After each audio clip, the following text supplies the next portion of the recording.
Hi, I'm Murphy. This is my channel, Murphy's Every Whim, where I talk about books.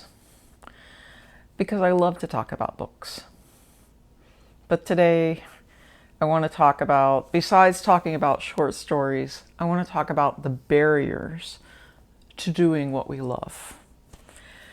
And when I did the newbie booktuber tag, I said that a barrier would be finding time when the house is quiet. And now that I've been doing this for a few months, I realize there are other barriers. And these are the barriers that get in the way of most everything that we do that we love, unless you have, I don't know, a better grip on that sort of thing than I do. But and again, I have a gravelly voice. Sorry about that. I'll try to put some volume behind it. You know, I teach, and so I know how to have a teacher's voice, but for some reason, that doesn't happen when I'm trying to make a video. I don't know why. I think of this as a different thing than having to project. Being mic'd does make a difference. But anyway, barriers to doing what we love to do. And for me, I keep finding barriers to doing this, but then I thought about other things that I love to do, like art, and the barriers that I put up to doing that. And those are many, many, many, many. And is it simply those typical fears that people have? Fear of failure, fear of the unknown, fear of not being good enough. Is it that or something else? You know, do people really understand what causes these barriers? What causes us to spend our life doing things that are mundane instead of the things that bring us joy? I don't know. So today I want to break through some of those barriers.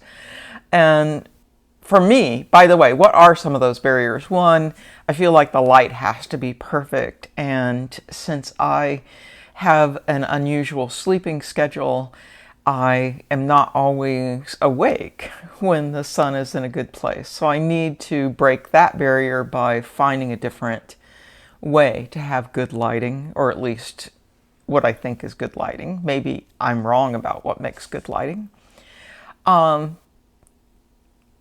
A barrier that I feel like I need to write a script to be able to do a video. And today I haven't written a script. All I have, and I'll just show you, are, you know, some brief talking points that that I put together. And we're going to see how this goes. But if I can do this, then that's a barrier I've broken through. So there's just a couple of barriers. I'm sure there are many others that I can't articulate right now. But I want to talk about short stories. Do I like short stories or do I not like short stories? That's something I've been thinking about a lot lately. And the answer is yes and no. I find short stories can be very powerful. But I do not like short story collections. And that's somewhat of a lie. That's me lying to myself, because I have about 10 short story collections similar to this one. This is the collected stories of William Faulkner, and I've read quite a bit of it. But I also bought a guide to reading the short fiction of William Faulkner, and that helped me get through this trying to read it front to back. But generally, I do not like to read collections front to back. This one, I happened to give it a concerted effort. And that was in 2010, I think it was, or 2008. So it's been that long since I picked this up. Another example of a collection I have are 100 of Ray Bradbury stories. And I don't know how far I am in this book. An example of a way I keep track of what I've read is that in the front of this book, in the list of stories, some of them have little dots and check marks by them. They don't show up very well. But, you know, in the list, I'll put check marks and dots by the ones that I've read. So I have enjoyed every story out of William Faulkner's collection. I haven't enjoyed all of Ray Bradbury's stories. He has a naivete that, mixed with the sexual information that he wants to convey, that I find uncomfortable sometimes. And in fact, one of the stories I'm going to talk about today comes from here, and it's one of the scariest stories I've ever read, but it has no monsters in it.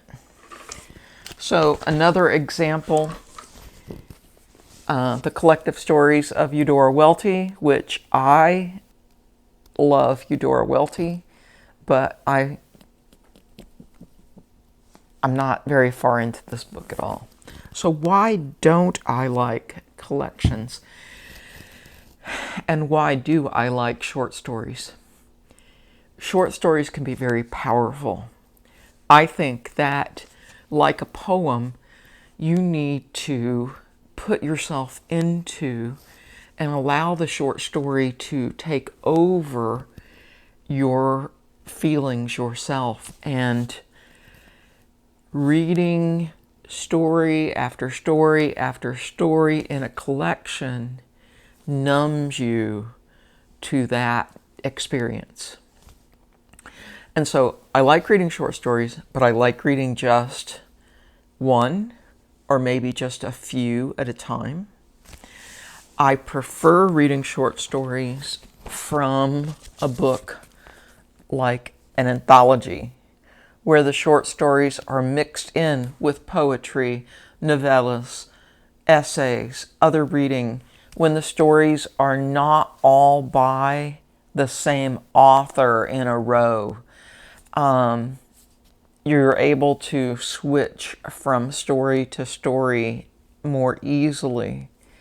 But I also read anthologies very slowly. I'm reading an anthology on world literature right now, and I've been reading it for about a month, and I'm not even through the first novella in that book, which is Heart of Darkness, which I've talked about many times, that I'm reading very slowly. That's the first reading in this particular anthology, and I've been working on it for a month. And you could read Heart of Darkness in a couple hours if you just sat down and read it.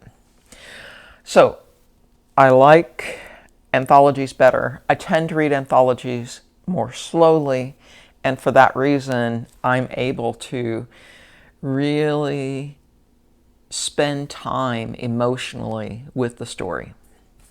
So I have tons of anthologies. I don't know how many, maybe 10, but I don't read them very often. And I think what I need to do is take them, and when I've just got a short amount of time to read, pick one up and read one story from it and absorb that story and go on to something else. All right, so I have 4 short stories I want to talk about today. These are stories that I read all in the same day. Some of them I read multiple times. Some of them I had read before. Some Some I knew what they were going to be about before I went into them, and some I was reading it cold. The first one is I and Gomorrah, written in 1967 by Samuel R. Delany. And I and Gomorrah, written in 1967, of course, that is, if I got my time right, in the middle of the sexual revolution. But I and Gomorrah is all about sexual identities, possibly gender identities. I'm not quite sure about that. So I once taught a course, just once. I wish I could teach it again. I once taught a course on identity and representation, and I used graphic novels as the readings. And I and Gomorrah could have fit right in there, although I think I would need to know more to talk about the identity and representation here.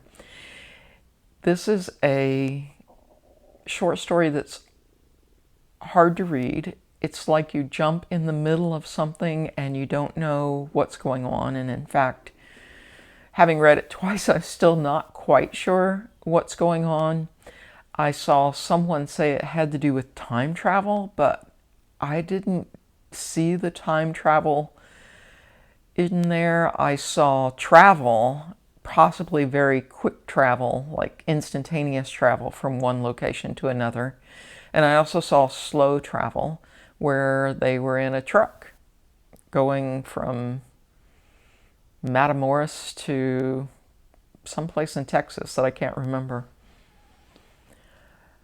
But the book isn't about that. The short story. The short story isn't about that. The short story is about how some people, based on their profession, have been changed gender-wise, and other people who find that change sexually exciting. And so talking about how your physical being changes your gender, which in the story, it becomes clear that that possibly might not be true. And about fetishes. It's really good. I was taken aback by it. I didn't expect it to be so good. And partly because I hadn't heard of Samuel R. Delany before. And supposedly Samuel R. Delany is a master of science fiction, but it's with these times when I realize that I don't know nearly as much as I think I know. I have not done a study of science fiction, but I've read a lot, so I thought I knew a lot. And I didn't know Samuel R. Delany, and so I need to read more of him. The second book is Air Raid by John Varley, and I'm sorry I didn't write down when this book was written. This book is, and again, I think back to that course I taught on identity and representation, and this short story, also has a lot about identity and representation. So it does involve time travel. It involves a dystopian world where the Earth in a dystopian future, time traveling to the past. And I don't want to talk about what purpose and that sort of thing, but because the people in the future look different, they have to change their representation to fit into the past. They think a lot about how people are in the past, how they can be because they live in the past rather than in this future that the people who are the main characters of this short story are in. Again, a very good story. I wish I'd written down the date to put this into context, but and I've got to use I'm using very, very much. A story that fits into our times and can give us a lot to think about now. All right, third one is An Occurrence at Owl Creek Bridge by Ambrose Bierce. And I ran across this because another Ambrose Bierce story was recommended to me, and I haven't read that yet. And so I did a little research on Ambrose Bierce and his time, and he was born in time to be a young adult during the Civil War, was in the Civil War, was a journalist, and also an author. And An Occurrence at Owl Creek Bridge is a story of the Civil War and the story of a man who wanted to do what he could do for the side of the army, the side of the conflict that he was on, and the outcome of that. A well-known story, but while I knew Ambrose Bierce as a journalist, I did not know about him as an author. And so this was my first Ambrose Bierce story to read. Again, a powerful story. It goes back and forth in time, but not time travel, but back and forth from what's happening now and the context of what happened in the past. And then finally, and this is a book from this Ray Bradbury Stories collection. And at one time, I believed it was the scariest story I had ever read. Again, no monsters, no aliens, no time travel, no nothing. Just the story of a man and his mother. Told from, I believe it's all from the mother's perspective. And again, I think back to that course on identity and representation, and there is so much in here in this one story about identity and representation. And the story is heavy set, and that's heavy-set. Heavy set is the story of a mother. She has a 30-year-old son, and he is what we would call non-neurotypical now, but neither of them truly understands who he is and where he belongs in the world. He has a job.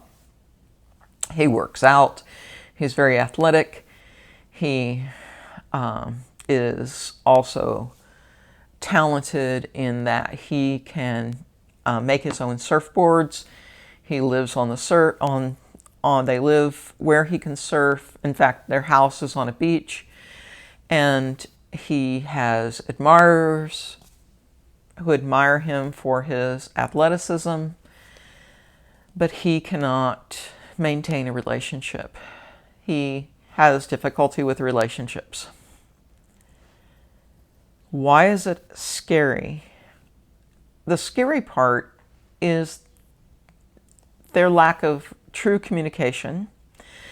Since he cannot maintain relationships, his mother has difficulty relating to him, and in a way is building her world around him, catering to his needs, no matter how much that puts a burden on her. The scary part is not knowing, the unknown, the fear of the unknown, but in this case, a true fear of the unknown, of what happens next in the story. One of my favorite Ray Bradbury stories, and I admit to not liking a lot of Ray Bradbury stories. I don't know how to feel about Ray Bradbury as a woman who will be getting Medicare next year. Having read some of his books and stories when I was young and enjoying them a lot, I don't know how to think of them now. And maybe that's something I need to look into, something I could study. Because I like to read about books as well as reading books. I like to read about authors. I like to read about where stories fit into things. So those are my 4 short stories for today. That was my reading for one day this week. It was just looking at these short stories, and I kind of ran across them organically as I went through the day, because I thought about reading short stories, found some to read. That led me to Ambrose Bierce. That led me to thinking about the scariest story I've ever read, which is in Ray Bradbury's collection.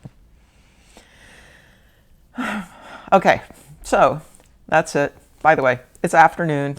I've clothes drying on the line. Do I often dry clothes, or do I just do videos after I put clothes out on the line? I'm not sure. I'm in the middle of a huge project. You can see this relatively neat place behind me, but all around me is a mess, because generally my projects end up being something that I make a mess and end up cleaning it up. And what I'm doing is sorting through all of my quilt fabric. I don't think I'm going to quilt again. If I do, I will use cast off clothes and that sort of thing. But when I was quilting a lot, I developed a stash. And so I'm destashing, purging, unhauling, I don't know, one of those words. And so I'm going through all of my fabric. I have my quilt fabric. I've sorted it by size, and I am folding them up neatly. These are the fat 8ths. These are 8ths of a quarter. These are the fat quarters. These are fat 8ths. They're 1/8 of a yard. These are fat quarters. They're quarters of a yard. And then I'm working on the pile of half yards and yards. And then I have some that are more than a yard, or I want to keep because the fabric has some sort of sentimental or artistic value that I want. And so that's what I'm in the middle of. And while I'm doing that, I'm listening to Lessons in Chemistry. Sorry, I can't remember the author. I'll put the name up on the screen, which is okay.